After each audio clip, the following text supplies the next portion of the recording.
Dans notre série Forger les voies prophétiques, cette semaine, nous nous arrêtons sur le discernement. Et nous avons vu que qu'est-ce qui soutient le discernement? C'est la révélation.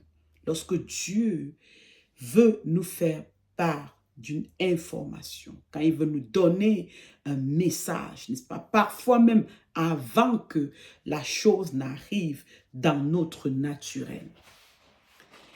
Nous parlions hier de pourquoi il est difficile de discerner, pourquoi cela semble souvent difficile de discerner, n'est-ce pas, la voix de Dieu.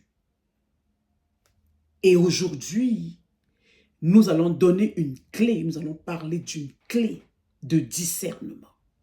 Le discernement commence par le cœur.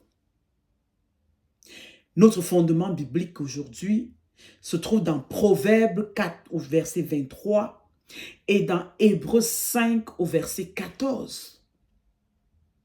L'objectif, c'est de relier le discernement à notre identité en Christ, évidemment à notre cœur qui est le temple du Saint-Esprit. Donc aujourd'hui, une de ces clés essentielles du discernement que je veux partager avec toi, c'est que le discernement n'est pas une méthode, c'est pas une formule. Il commence par le cœur. Proverbe 4, 23 nous dit « Garde ton cœur plus que toute autre chose, car de lui viennent les sources de la vie. » Cela veut dire que ton cœur va influencer ce que tu perçois, ce que tu entends, ce que tu comprends et même ce que tu crois entendre. Oui, l'état de ton cœur va influencer tous ces aspects.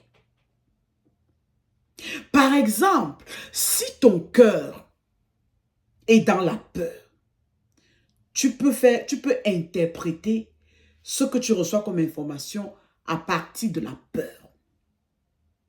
Si ton cœur est blessé, tu vas entendre à travers tes blessures. Si ton cœur veut absolument quelque chose, tu peux entendre ce que toi, tu veux entendre, ce qui fait du bien à ton âme.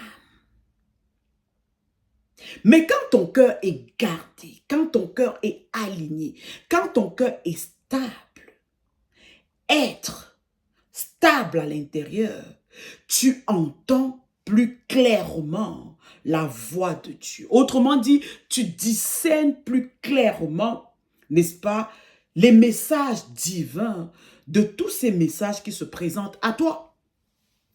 La Bible nous dit aussi dans Hébreux 5 au verset 14 que la nourriture solide est pour les adultes. Par leur expérience, ils ont entraîné leur conscience. Ils ont entraîné leur conscience. Ils ont entraîné leur conscience à faire la différence entre le bien et le mal. Autrement dit, le discernement est un exercice, ça s'exerce. Et c'est un acte conscient. Il faut le vouloir, il faut le désirer. Comme un athlète qui a un objectif, nous sommes appelés à faire le même exercice spirituel. Consciemment désirer, discerner.